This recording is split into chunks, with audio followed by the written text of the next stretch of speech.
प्यारे बच्चों नमस्कार। आज की ऑनलाइन क्लास में आपका स्वागत है। प्यारे बच्चों, आज हम कक्षा 6 विज्ञान में अध्याय 14 जल के लघु उत्तरीय प्रश्न करेंगे। तो शुरू करने से पहले जो बच्चे चैनल को देख रहे हैं, जिन बच्चों ने अभी तक चैनल को सब्सक्राइब नहीं किया, सब्सक्राइब कर लें, लाइक कर दें और शेयर कर दें। तो शुरू करते हैं प्यारे बच्चों आज की क्लास का पहला प्रश्न। समुद्री जल में वाष्पन के दौरान उसका कौन सा भाग जलवाष्प अपने साथ वहन नहीं करता? तो प्यारे बच्चों, पानी जो होता है वो तो उड़ता है वाष्प बन के, लेकिन जो उसमें लवण गोले होते हैं वो उसके साथ नहीं जाते। तो जलवाष्प अपने साथ लवणों का वहन नहीं करता। तो यहाँ पर आंसर हो जाएगा जलवाष्प अपने साथ लवणों का वहन नहीं करता। वाष्पन के लिए आवश्यक तत्व क्या है? तो प्यारे बच्चों, वाष्पन कब होगा? जब ऊष्मा मिलेगी, उसको ताप मिलेगा। तो उत्तर क्या हो जाएगा इसका? ऊष्मा। समुद्री जल के वाष्पन के लिए ऊष्मा कहाँ से प्राप्त होती है? तो प्यारे बच्चों, आपको पता है किससे प्राप्त होती है? सूर्य के प्रकाश से। समुद्र के जल से नमक प्राप्त करने के लिए क्या करते हैं? बड़ी बड़ी क्यारियाँ बना लेते हैं, उसमें पानी भर देते हैं, पानी उड़ जाता है और नीचे लवण रह जाता है, नमक रह जाता है। तो सूर्य के प्रकाश के कारण ऐसा होता है। आगे चलते हैं नेक्स्ट। जलवाष्प क्या है?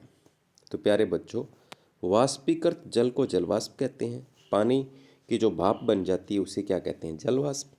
जलवाष्प वायु में कैसे प्रवेश करता है?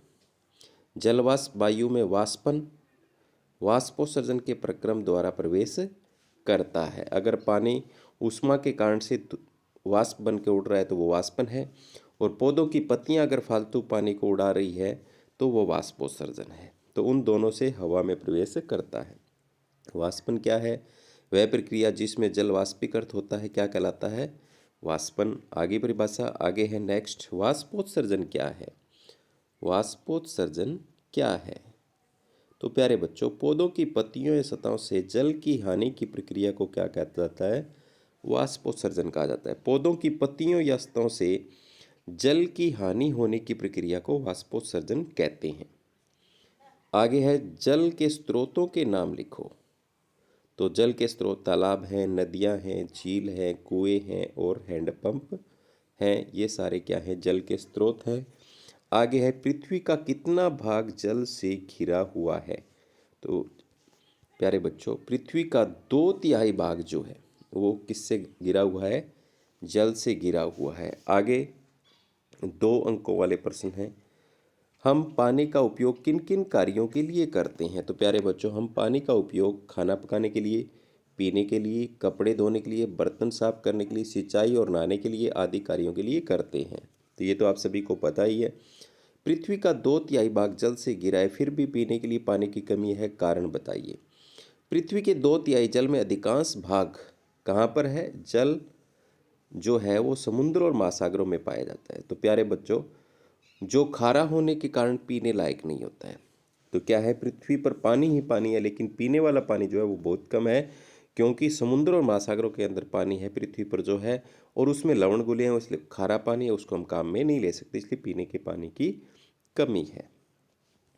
आगे चलते हैं। जल चक्र क्या है? तो महासागरों तथा स्थलीय जल स्रोतों के बीच जल के चक्रण को क्या कहते हैं?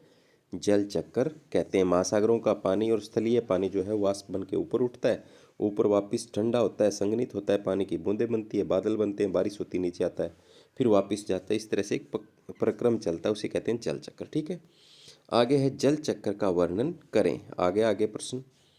तो जल चक्र में क्या है? महासागरों का जल सूर्य की उष्मा से वाष्पित होकर ऊपर उठती है और अधिकांश ऊंचाई पर जाकर ये जल वाष्प ठंडी हो जाती हैं, संघनित होकर जल की छोटी छोटी बूंदें बनाकर वर्षा के रूप में बरसती हैं। फिर ये जल छोटे छोटे जल स्रोतों से इकट्ठा हो जाता है और अधिकांश भाग नदियों से होकर फिर महासागरों और समुद्रों में मिल जाता है। स्थलीय स्रोतों में जलवाष्प बनकर ऊपर उठता है और वर्षा के रूप में बरसता है। इससे एक चक्र का निर्माण होता है जिसे जल चक्र कहते हैं। आगे है नेक्स्ट। पौधे जल का उपयोग कैसे करते हैं? तो प्यारे बच्चों, सभी पौधों की वृद्धि के लिए जल की आवश्यकता होती है। पौधे इस जल की कुछ मात्रा का उपयोग अपना भोजन बनाने में करते हैं और कुछ मात्रा को अपने शरीर के विभिन्न भागों में सुरक्षित रखते हैं। पौधे इस जल को शेष भाग वाष्पोत्सर्जन प्रक्रम द्वारा जल वाष्प के रूप में वायु में मुक्त कर देते हैं। तो इसलिए जल का उपयोग पौधे इस तरीके से करते हैं। तो प्यारे बच्चों, आज की क्लास में इतना ही। जो आज हमने प्रश्न किए, उम्मीद करता हूँ कि आपको समझ में आए होंगे। धन्यवाद।